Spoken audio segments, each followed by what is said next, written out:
হাওয়া 2-3 দিনে ভালো ভাত খেয়ে গেল কালকে। হ্যাঁ তোমাকে সিদ্ধ দিয়ে দিচ্ছি না। হ্যাঁ হ্যালো বন্ধুরা, গুড মর্নিং। তোমরা কেমন আছো? আশা করছি অনেক অনেক ভালো আছো। তো আমি চাই তোমরা এইভাবেই ভালো থেকো, আমার সাথে থেকো। কিন্তু আমি কদিন ধরে একটা কথা ভাবছি, মানে আমি এই কদিন ধরে আমি ভ্লগ ভিডিও দিতে পারছি না। আগে তো আমি রোজ ভ্লগ ভিডিও দিতাম, আর এখন ছেলেকে স্কুলে ভর্তি করেছি, আমি একদম মোটে টাইম পাচ্ছি না। মানে সকালবেলায় তো আমি বেশিরভাগ সময় ভ্লগটা করি, তো ভ্লগটা করবো কখন আর ছাড়বো কখন? এখন ধরো খুব সকালে ঘুম থেকে উঠেছি, উঠে রান্না বান্না করেছি, খেয়েছি, ছেলেকে খাইয়েছি, আমার শাশুড়িমা ওকে স্নান করাচ্ছে।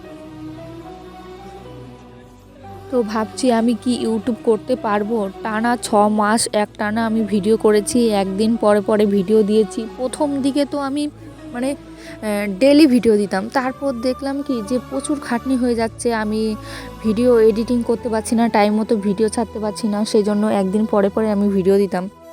তো এতদিন ভালোই চলছিল, কদিন শরীর খারাপ ছিল যখন আমি ভিডিও দিতে পারিনি, ব্যাস তার পরের দিনও আমি দিয়েছি। কিন্তু এখন ভাবছি তো আমি ভিডিও ছাড়তে পারছি না, ভিডিও আমি করব কখন? টাইম পাচ্ছি না। আর যখন আমি ধরো স্কুলে যাচ্ছি, স্কুলে যখন যাচ্ছি বাড়ি থেকে বেরোচ্ছি ধরো 9টা 20-তে, স্কুল স্টার্ট হয় 10টায়, আমি গিয়ে পৌঁছাই ঠিক 10টার সময়, 10টার বাজতে 5 মিনিট 10 মিনিট বাকি, তার মধ্যে আমি পৌঁছে যাই। তার ধরো তাহলে আমার কতক্ষণ আগে বের হতে হয়, অনেকটা দূর স্কুল। বাড়ির পাশে থাকলে তো কোনো কথাই ছিল না, ছেলেকে স্কুলে দিয়ে আসতাম, আসার সময় গিয়ে আবার নিয়ে আসতাম। তো আমার কি হচ্ছে, এখন ছেলে তো নতুন স্কুলে ভর্তি হয়েছে, ও তো খুব কান্নাকাটি করে, স্কুলে তো যাবেই না, ভীষণ কান্নাকাটি করে, মানে আশেপাশের বাচ্চাগুলো এত কান্না করে তো ও দেখে ভয় পেয়ে গেছে, এখন শুধু কান্নাই করে। তো আমি ওইখানে বসে থাকি, ওদের স্কুল ছুটি হয় 1টা 40-এ, আর আমার বাড়ি আস্তে আস্তে ধরো টোটো অটোতে করে যাই আমি, টাইম মতো, আমার কথায় তো আর ওরা আসবে না, তো ওদের টাইম থাকে। বাড়িতে আসতে আমার ঠিক 2:30 বেজে যায়। তো 2:30 বেজে যায়, 2:30টার পর থেকে আমি আর কি ভ্লগ করব? সারাদিন বসেই থাকি ওই সময়টায়। তো ভাবছি কি ভ্লগ করব আর কি তোমাদের ভিডিও দেব। তাই ভাবছি কি আমার কি ইউটিউব ছেড়ে দেব, এটাই আমি ভাবছিলাম। কি করব কি জানি, এত দূর পৌঁছেও যদি আমি ইউটিউবে সফল হতে পারলাম না, মানে খুব মন খারাপ লাগছে। ভাবছি আমি মনে হয় এখানেই আমাকে ছেড়ে দিতে হবে ইউটিউবটা। তো অনেক আশা নিয়ে এসেছিলাম ইউটিউবে, আমার কিছু কিছু রিলেটিভ জানে যে আমি ভিডিও করছি, আশেপাশের মানুষ তো জানেই, তো কত কথাই বলে যে ও আবার ভিডিও করে। তো আবার ভাবছি যে মাঝপথে ছেড়ে দেব, মানে সবাই তো হাসির পাত্র হবই। ভাবছি একটা ভিডিও মানে ভাইরাল হলো না, এতদিনে তো আমি কম ভিডিও ছাড়িনি, তাও ধরো 100 থেকে 17 কি 18টা হবে আমি ভিডিও ছেড়েছি, শিওর অতটা দেখিও নি, কিন্তু আন্দাজে বলছি 117 কি 18 হবে ভিডিও ছেড়েছি। তার মধ্যে আমার হায়েস্ট ভিডিও হয়েছে যে সে একটা ভিডিও দিয়েছিলাম না, যেটা মানে 52K ভিউজ দিয়েছে। ওটা আশা করেছিলাম, আমি অনেকটাই আশা করেছিলাম, কিন্তু বলে না যে বেশি আশা করতে যে নেই, তো বেশি আশা করে ফেলেছি বলেই আমার আজকে সম্পূর্ণ হলো না কাজটা। মানে আমি তো ওইটার মধ্যে লিখেও ছিলাম যে 5 লাখের মতো ভিউজ চেয়েছিলাম, তো সেখানে মানে ওর অর্ধেকেও যায়নি। 50K, 52,000 মানুষ দেখেছে ওই ভিডিওটা। তোমরা গিয়ে দেখতে পারো আমার চ্যানেলের পেজে, যে পপুলার ভিডিওতে গিয়ে। তারপরেও কিছু কিছু ভিডিও মানে ভাইরাল ওটা বলবো না, মানে 1000 ওপরে গেছে।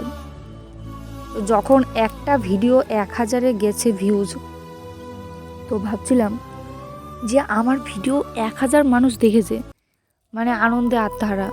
কিন্তু এখন মানে কি বলবো, আমার মুডটাই পুরো ভেঙে গেছে যে আমি ভিডিও টাইম পাচ্ছি না। আর বাড়িতে এসে আর ইচ্ছে করে না ভিডিও করি, ভিডিও এডিট করি, ভিডিও মানে ভয়েস দিই। এডিটিং করতে তো প্রচুর ঝামেলা, এই ধরো আমি ছোট ছোট কাজ করছি, সেই কাজটা আমি মানে ছোট ছোট ভিডিও করছি, সেটা একসাথে জুড়ে ভিডিও এডিট করা, তারপরে ভয়েস দেওয়া, তারপরে ব্যাকগ্রাউন্ড মিউজিক দেওয়া, আবার মানে ভাবতে লাগে যে আজকে কি টাইটেল বা ডেসক্রিপশান দেওয়া যায়, থাম্বনেলটার জন্য তো 1 ঘন্টা তো আমার টাইমই লাগে যে কি থাম্বনেল দেওয়া যায়। তো এত কিছু খাটনি করার পরও আমি সফল হতে পারলাম না, কি করব কি জানি। তো আমি চাই যে তোমরা ভিডিওটা প্লিজ একটু মন দিয়ে দেখো, আর কেউ যদি পারো ভিডিওটা একটু শেয়ারও করো। এই ভিডিওটায় মনে হচ্ছে আমার লাস্ট ভিডিও এরকম লাগছে যে আমি কি ভিডিও আর করতে পারবো। তো প্লিজ তোমরা একটু সাপোর্ট করো। কিছু কিছু মানুষ আছে ভিডিওটা পুরোটা না দেখে কিছু বাজে মন্তব্যও করে, আমি দেখেছি। তো তোমরা প্লিজ বাজে মন্তব্য করা বন্ধ করো, ভিডিওটা পুরোটা দেখো আমি কি বোঝাতে চাইছি, কি বলতে চাইছি, আর কি ভিডিওতে দেখাচ্ছি।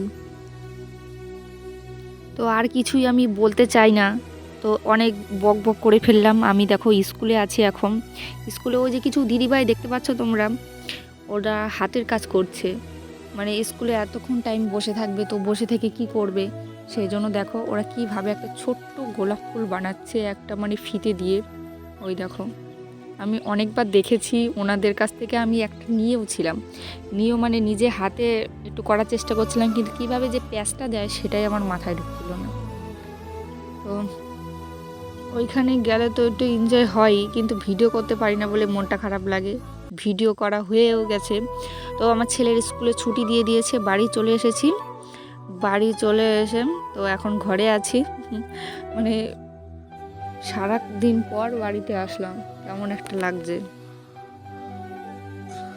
বাড়িতে এসে দেখো আমি সকালবেলা যে জামা কাপড়গুলো মেলে দিয়ে গেছিলাম সেইগুলো আমি এখন গোছাবো। সারাদিন তো রোদ থাকেই, কিন্তু শীতের দিনের বেলা তো ছোট হয়ে যায়, আর সকালের টাইমটা কিভাবে যে আমার চলে যায়। আর যখন স্কুলে বসে থাকি ছেলের জন্য, যে তখন মানে ওই কটা টাইম আমার মনে হচ্ছে সারাদিন 24 ঘন্টা টাইম এরকম মনে হচ্ছে, মানে টাইমই কাটছে না। আর যারা হাতের কাজ করছে তাদের তো মানে হাসি মজা করছে, গল্প করছে, কাজ করছে, তাদের সময় চলে যাচ্ছে। কিন্তু আমাদের মতো কিছু দিদিরা আছে, অনেক কত গল্প করা যায়, ভিডিও কত ফোন ঘাটা যায়। তো ভাবছি যে কবে ছেলেটা একটু কান্নাকাটি কমবে, স্কুলে যাওয়া আমি বন্ধ করব। তো ছেলে এখন কদিন ধরে যাচ্ছে, আসার সময় তো ভালোই আনন্দে আসে, যাওয়ার সময় কান্নাকাটি করে। তো এখন আমি আমার ছেলে একটু টাইম পাস করছি সারা দিন পরে। বাড়ির সামনে আমাদের পেয়ারা বাগানের সামনে বসে আছি, দুজনে পেয়ারা খাচ্ছি, আর আমার ছেলে ভিডিও দেখছে। বলছে তুমি কি দেখাচ্ছ? আমি বলছি কেন, তোমাকে দেখছে সবাই।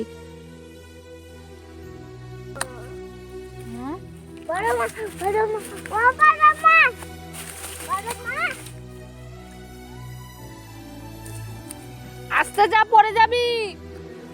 তো দেখো আমার ছেলে ওই আমার ঠাম্মিকে দেখে দৌড়ে চলে গেছে রাস্তায়। তো আমি সামনে বসে আছি, এইখানটা ওই যে সূর্য দেখা যাচ্ছে গাছের ফাঁক দিয়ে, ওইখানটা মানে বিকেল টাইমটা একটু ভালো লাগে, কি করব বাড়িতে বসে, সেই জন্য ছেলে আর আমি একটু টাইম পাস করছিলাম বিকেলবেলা। তো বাড়ি চলে গেছি, আর ছেলে তো দুপুরবেলা ঘুমায়নি, রাত্রিবেলা সন্ধ্যেবেলা তাড়াতাড়ি ঘুমিয়ে পড়বে, সেই জন্য প্রেশার কুকারে ভাত বসিয়ে দিয়েছিলাম, সিদ্ধ ভাত। তো ছেলেকে খাইয়েছি। আজকের ভিডিওটা এই পর্যন্তই। কেমন লাগলো প্লিজ কমেন্টে জানিও, আর পুরো ভিডিওটা দেখে একটু কমেন্টে মতামত জানিও। ভালোই কেমন লাগছে খেতে? কাকে ফোন করি? কাউকে না, কাউকে ফোন করি না, কাউকে ফোন করতে বলছি না। নাও, তোমাকে আমি দেখছি তুমি কিভাবে খাচ্ছ, ঠিক আছে?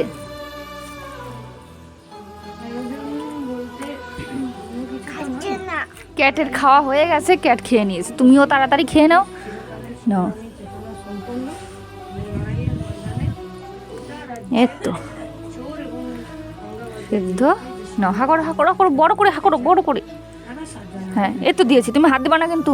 নাও নাও নাও, এই যে সিদ্ধ দেবো, এই যে নাও। ভাত দেবো না, ঠিক আছে ভাত দিচ্ছি না, এই নে এটা সিদ্ধ। এই না, বলো তো এর মধ্যে কি দিয়েছি জানো?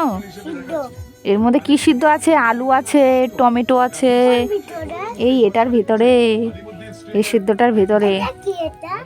এটা প্রেশার কুকার, তুমি জানো না? সিটি বাজে, জানো? তাহলে কি? কি? হ্যাঁ।